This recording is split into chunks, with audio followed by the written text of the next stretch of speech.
Assalamualaikum warahmatullahi wabarakatuh. Halo generasi pembelajar, bagaimana kabar kalian hari ini? Semoga dalam keadaan sehat dan tetap bahagia.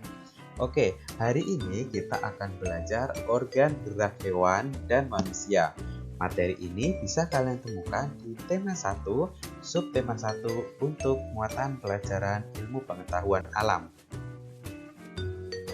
Setelah menonton video ini, harapannya kalian bisa menghafal alat gerak dan fungsinya baik pada hewan dan manusia. Nah, selain itu, harapannya kalian juga bisa menyebutkan hewan yang termasuk hewan vertebrata dan avertebrata. Untuk mencapai tujuan tersebut, ada beberapa materi yang akan kita pelajari melalui video ini. Materi yang pertama yaitu organ gerak pada manusia. Materi yang kedua yaitu organ gerak pada hewan vertebrata dan avertebrata. Mari kita mulai. Nah, mungkin kalian pernah melihat, mengamati, atau memegang atau bahkan bermain dengan hewan yang bernama kelinci. Kelinci memiliki bulu yang tebal dan gerak-geriknya lincah. Nah, kenapa ya kelinci itu bisa meloncat dan berlari dengan lincah seperti itu? Ternyata kelinci dapat bergerak lincah karena didukung oleh organ-organ geraknya. Pada dasarnya, organ gerak kelinci serta hewan lainnya hampir sama loh dengan organ gerak pada manusia. Tanpa organ gerak, kita tidak bisa melakukan kegiatan apapun. Kita tidak bisa makan, minum, tidak bisa menulis, tidak bisa membuka buku, membawa buku, bahkan kita tidak bisa berlari-larian, atau mungkin tidak bisa bermain dengan teman-teman. Salah satu ciri makhluk hidup adalah bergerak. Bergerak diartikan sebagai perpindahan posisi sebagian atau seluruh bagian tubuh suatu makhluk hidup karena mendapatkan rangsangan. Gerak pada manusia dapat dibagi menjadi dua, yaitu gerak sebagian tubuh dan gerak berpindah tempat. Tumbuhan hanya dapat menggerakkan sebagian tubuhnya. Misalnya, gerakan dahan pohon menuju gerak arah cahaya. Nah, adapun manusia dan hewan dapat melakukan kedua jenis gerak tersebut, baik menggerakkan sebagian tubuhnya, misalnya hanya menggerakkan tangan atau hanya menggerakkan kakinya. Nah, selain itu, hewan dan manusia juga menggunakan alat gerak untuk berpindah tempat dari satu tempat ke tempat yang lainnya. Oke, mari kita bahas materi yang pertama yang berkaitan dengan organ gerak pada manusia. Organ gerak pada manusia dibagi menjadi dua. Yang pertama yaitu organ gerak aktif. Organ gerak aktif bisa bergerak dan bisa mempengaruhi alat gerak pasif. Contoh dari organ gerak aktif adalah otot. Nah, kemudian organ gerak yang kedua yaitu organ gerak pasif. Organ gerak pasif sebagai alat gerak yang tidak bisa bergerak sendiri. Nah, contoh dari organ gerak pasif adalah tulang ya. Mari kita bahas keduanya. Yang pertama yaitu otot atau daging. Otot disebut alat gerak aktif karena dapat bergerak dan menggerakkan tulang atau organ gerak pasif. Nah, otot ini memiliki senyawa kimia berupa protein aktin dan miosin. Kedua senyawa kimia tersebut akan bergabung menjadi satu dan membentuk aktomiosin. Nah, aktomiosin inilah yang membuat otot dapat bergerak. Hal ini juga yang menyebabkan otot disebut sebagai organ gerak aktif. Nah, fungsi-fungsi dari otot apa saja sih? Yang pertama adalah menggerakkan tulang ya. Kemudian yang kedua, mempertahankan postur tubuh atau posisi tubuh.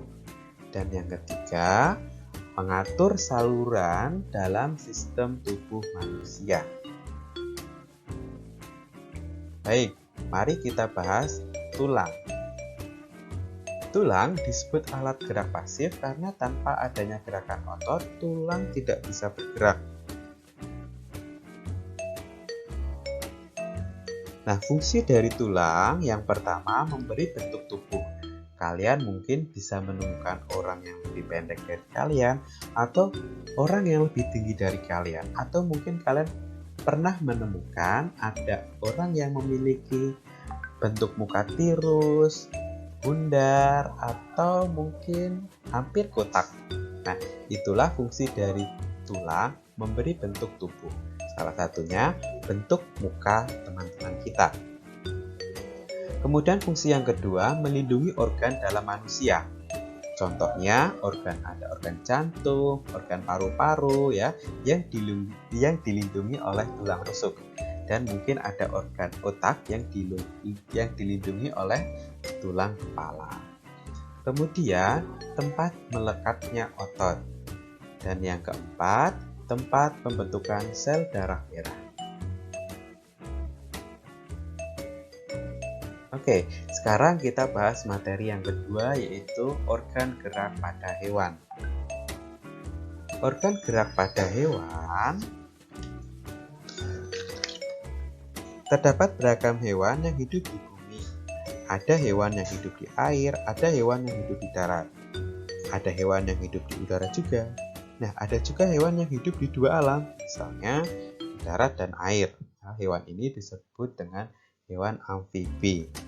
Nah, setiap jenis hewan dapat bergerak ya. Gerakan yang mereka lakukan berbeda-beda. Tentunya sesuai dengan organ gerak yang mereka miliki. Nah, contoh organ gerak yang ada pada hewan yang pertama adalah kaki. Nah, kaki ini biasanya digunakan untuk berjalan, berlari, merayap, memanjat, atau mungkin berenang ya. Contohnya penyu. Kemudian alat gerak yang kedua adalah sayap. Tentunya fungsi dari sayap ini untuk terbang. Nah, kemudian alat gerak yang ketiga adalah sirip. Ya, kalian bisa menemukan sirip itu ada pada ikan. Nah, sirip itu digunakan untuk berenang. Kemudian alat gerak yang ketiga adalah otot perut. Nah, ada hewan yang memiliki otot perut yang digunakan untuk melata. Nah, hewan apa itu? Nanti kita lihat di materi selanjutnya.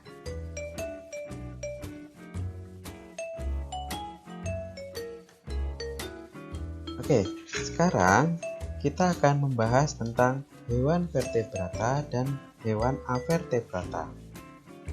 Nah, hewan vertebrata adalah hewan yang memiliki tulang belakang.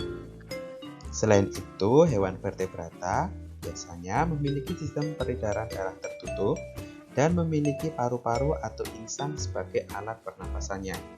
Nah, sedangkan sistem sarafnya biasanya memiliki sistem saraf yang kompleks dan letaknya yang beragam. Nah, jenis hewan vertebrata ini dapat dibedakan menjadi 5 jenis, yaitu ada ikan, amfibi, reptil, burung, dan mamalia. Nah, mari kita lihat contoh-contoh hewannya ya.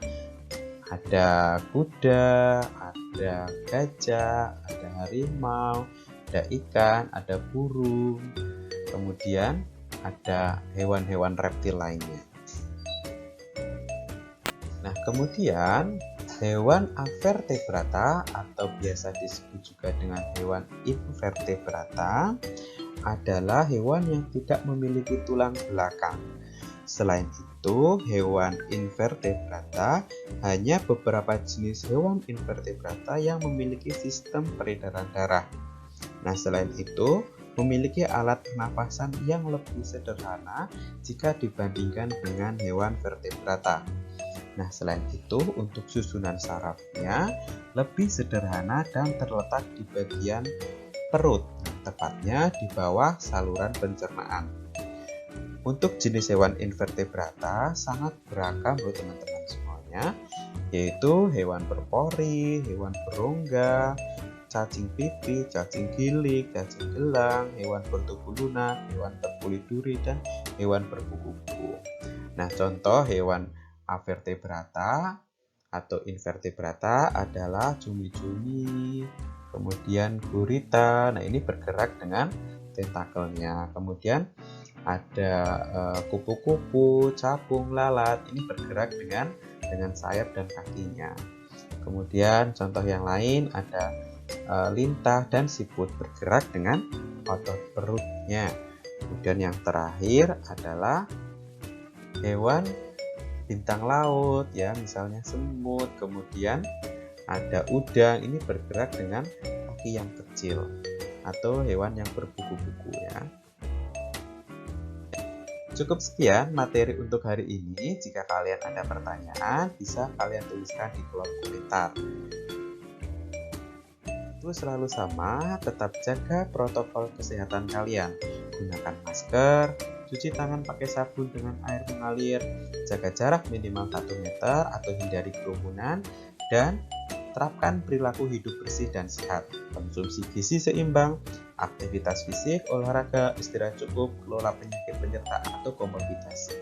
Oke, tetap semangat. Terima kasih, sampai ketemu di video selanjutnya.